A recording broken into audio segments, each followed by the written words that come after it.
Hello, this is Drew Johnson with St. Catherine's School, and I'm going to give a brief overview of the ninth grade X-term. I'm going to speak just a little bit about the topic, what's an ethical response to poverty, why we chose this topic. I'm going to speak a little bit about what we're doing in the class and what students are learning and how they're going about that. And then I'm going to also speak primarily about the trip to Welch, West Virginia, or the Premier Learning Center there in West Virginia, and which is the capstone event of this class. So off we go.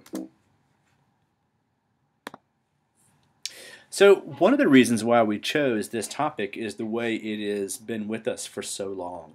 As many of us know, this is the 50-year anniversary of LBJ's speech and move to declare a war on poverty. But the question has to be asked over and over again, why are we not able to make the poverty rates in this country any less? Why do we still have 46.5 million people as counted at or below the poverty line? And as you can see there, it is the largest recorded in 54-year history. And so our students need to begin to think about and ask questions about poverty in this country and how they are going to go about trying to bring an end to it.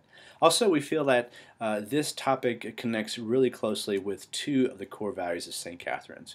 One, this idea of building community, and we want our students to learn and to think about social responsibility, their place as leaders in the world, and how are they being called to serve others in the world as well.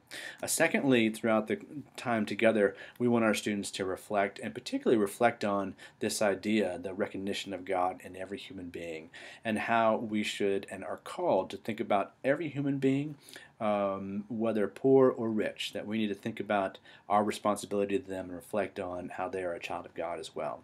So you might be asking, okay, how in this class do you teach the ethics of responding to poverty? And we do it by a whole host of ways.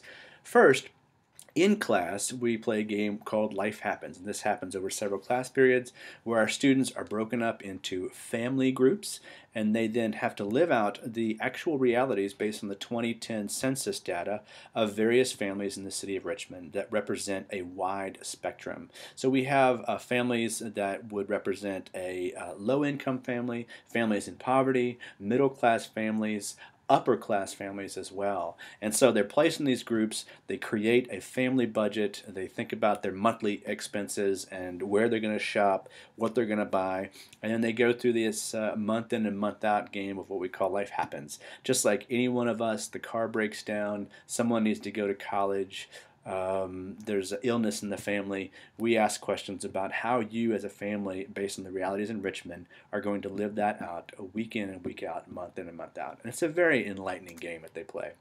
So secondly, we also interact with several experts in the field in Richmond.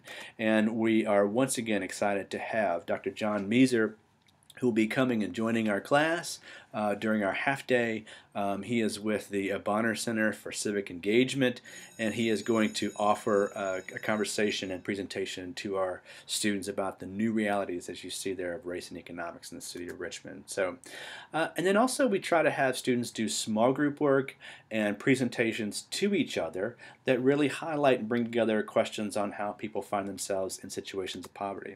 So in our class, students will look at, in particular, in Appalachia and in West Virginia, the area that we're going to, some of the history of the area, some of the culture of the area, some of the economy of the area, and also some of the ecology, in particular with coal. And our students will then present these to each other and then have conversations. How do they then contribute, help, or people find themselves in moments of poverty at or below the poverty line based on some of these different factors. We try to look at it as a holistic approach. So at the very capstone is the trip to West Virginia, and you might be asking, why a trip? Why does my student need to travel so far away? And it's several reasons for that. One, simply to see the world. We want to take our students to a different place, and when we drive over to West Virginia, it's a beautiful place in a part of the country that I feel like our students could benefit just by traveling there.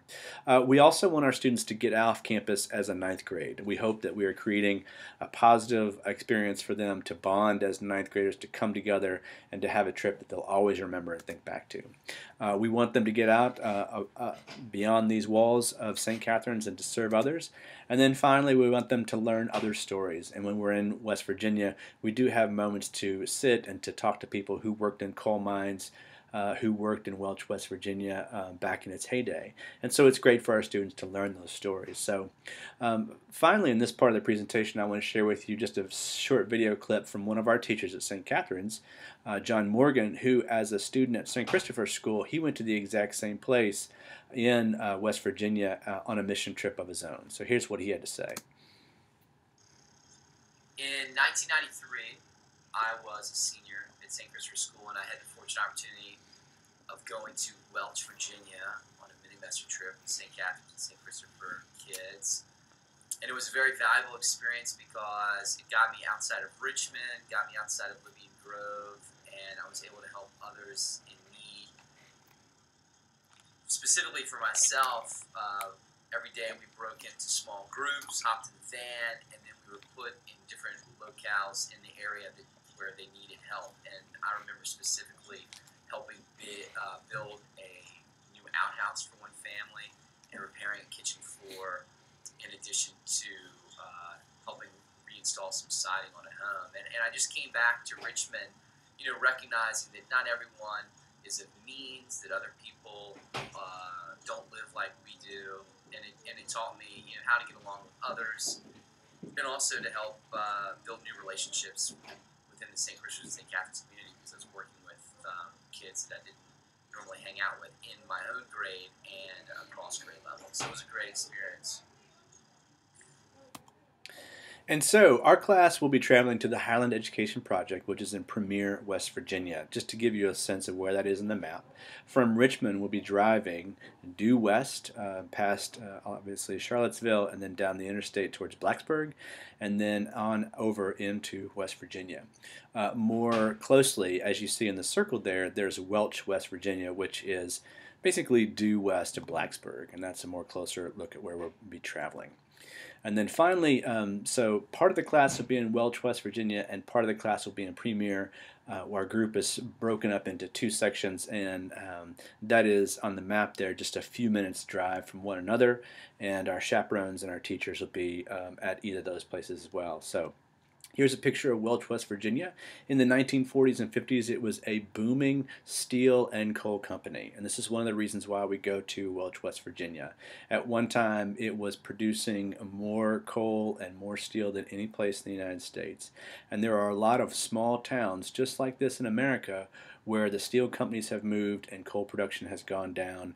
And so there is the culture and the history there of what do we do now? And a community that's asking deep questions of itself, and a large population there that now lives in poverty because of the radical change in economy and ecology. And so that's one of the reasons why we chose it, but as you can see, it is a beautiful little town. Our students will stay, part of them will stay at St. Luke's Episcopal Church, which is there in Welch, West Virginia. They stay in the fellowship hall. There are beds, there are cots, there are bathrooms as well. It's a very nice space. The other half of the group will actually stay in Premier. This building is a large bunkhouse. There are beds and cots for students to use, bathrooms, and this is where also we have a large kitchen, and our students will then be making meals together and eating together here at the Premier Learning Center. So this is a video which I will share a link with you on the email. And that is a video that gives the details of the Highland Education Project, but for our purposes today, I'll just skip through it. So here are the details of the trip. So we're leaving Monday, March the 3rd. We are taking St. Catherine's school buses. We are then returning Thursday, March the 6th. Our hope is to get back on Thursday, March the 6th by 3 or 3:30, so that if students are so inclined to try to make it to athletics, and they do so. But all things considered, it is a long trip, and we try our best, but we're not making any promises.